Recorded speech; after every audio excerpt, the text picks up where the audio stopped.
Population de Petit Marché. Saké. Voilà, merci. Petit Marché Saké. Que Dieu vous bénisse et qu'il renouvelle ses bontés et ses grâces. Amen. Alléluia. Je pense que nous tous, en cette année, nous passons par des moments très difficiles. Mon frère l'a dit, il y a le Covid. À part le Covid, il y a beaucoup de nos proches qui meurent d'une manière très bizarre. Amen. Alléluia. Mais est-ce que tu connais la pensée de Dieu pour toi? Parce que là, elle est importante.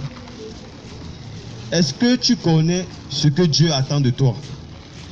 Est-ce que tu connais la pensée, le plan de Dieu dans ta vie? Alors si tu ne le connais pas, je viens te le rappeler ce matin. Et je souhaite que tu disposes de ton cœur.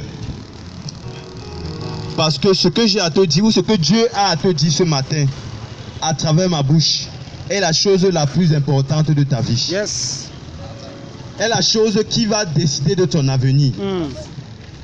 Alors je souhaite que tu n'endurcis pas ton cœur. Amen.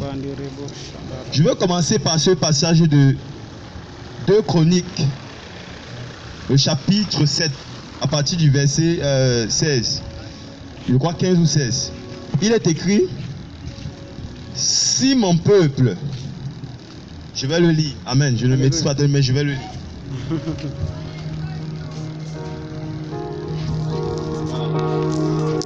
Verset 14.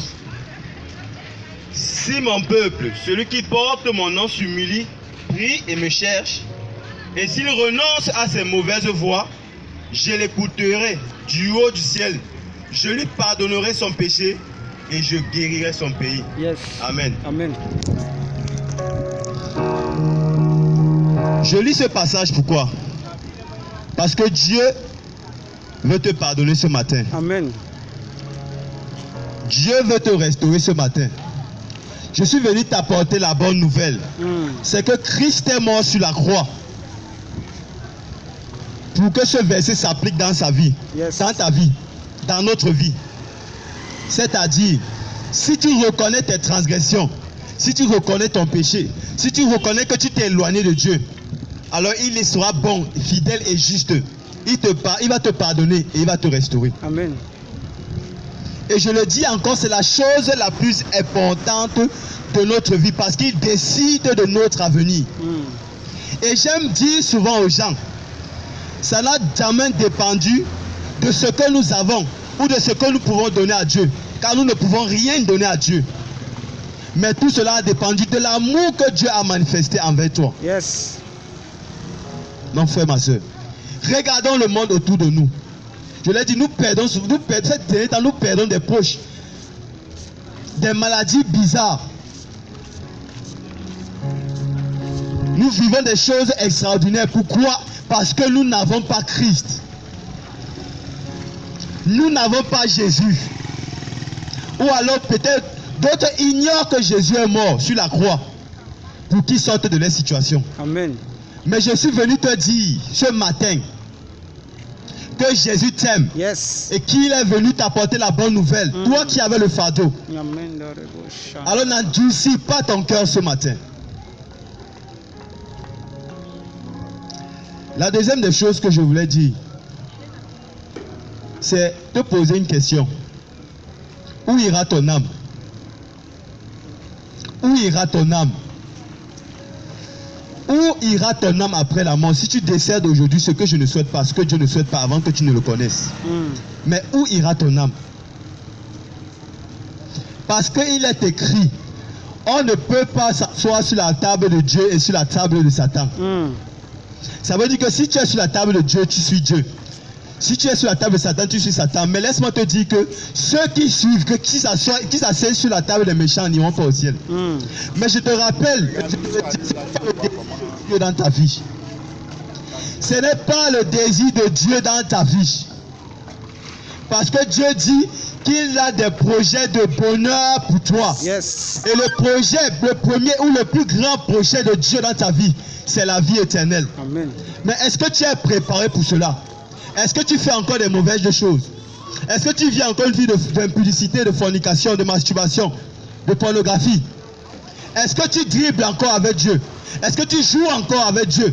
Est-ce que tu parles le samedi en boîte et le dimanche à l'église? Laisse-moi te dire que si tu vis cette vie, c'est que tu n'as pas connu le véritable. J'aime dire souvent, j'aime l'appeler comme ça. Le véritable Jésus. Yes. Parce que moi, le véritable Jésus, je sais qu'il il transforme les vies, comme il le dit dans le livre de Romains. Yes. Il transforme la mentalité. Il transforme ton intelligence. Il transforme ta sagesse. Il crucifie ta chair sur la croix pour que tu ne puisses plus tomber. Est-ce que tu connais ce véritable? Est-ce que tu es encore ce genre de chrétien qui dribble, qui vit une double vie? Je te dis, si tu vis cette double vie, c'est que tu n'as pas connu Christ. Mais si je viens te le dire ce matin, ce n'est pas pour te condamner. Amen. Ce n'est pas pour te juger. Amen. Ce n'est pas pour cela.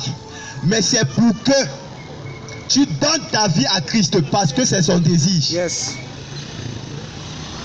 Je ne viens pas te condamner. Je ne viens pas te juger, mais je viens te dire que Dieu t'aime. Et il a manifesté son amour à travers son Fils unique qu'il a envoyé, afin que quiconque croit en lui ne périsse point, mais qu'il ait la vie éternelle. Yes. Est-ce que tu es prêt à accepter l'amour de Dieu dans ta vie? Seigneur, sois béni. C'est ton éternité qui est en jeu. Amen.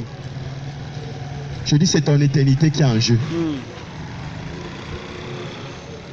C'est ton éternité qui est en jeu. Je le dis et mon frère l'a dit.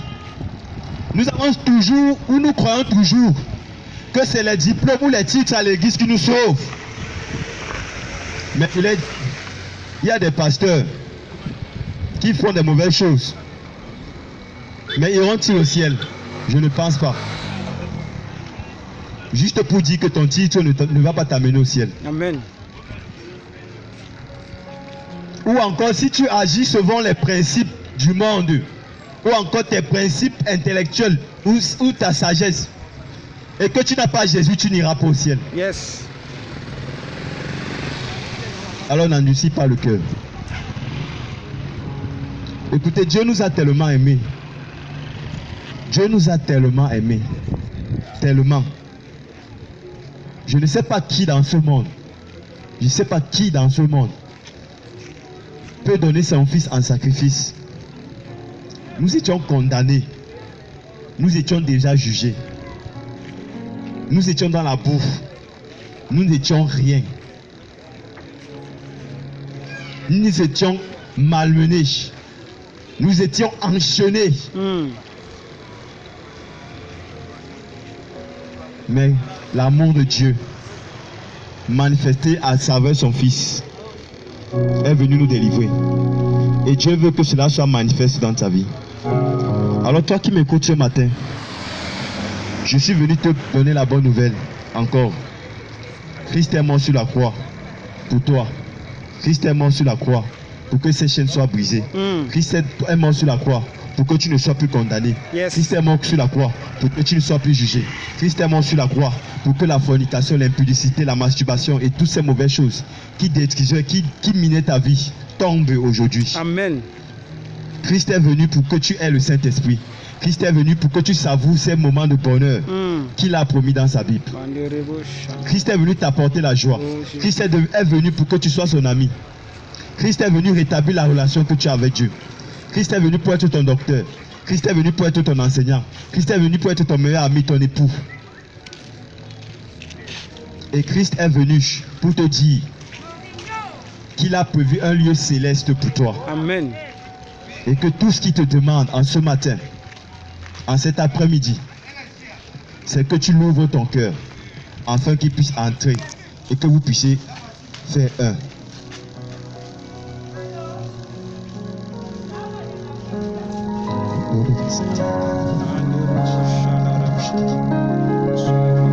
N'anticipe pas ton cœur. Je dis encore, c'est très important. C'est très important. C'est très important. Nous avons besoin de Jésus. Je dis, nous avons besoin de Jésus. Nous avons besoin de Jésus. Nous avons besoin de nous repentir. Et il dit dans sa Bible, il est bon et juste il nous pardonne. Je ne sais pas si un de mes frères ou de ma soeur a quelque chose à vous ajouter ce matin. Amen. Avant qu'on ne prie.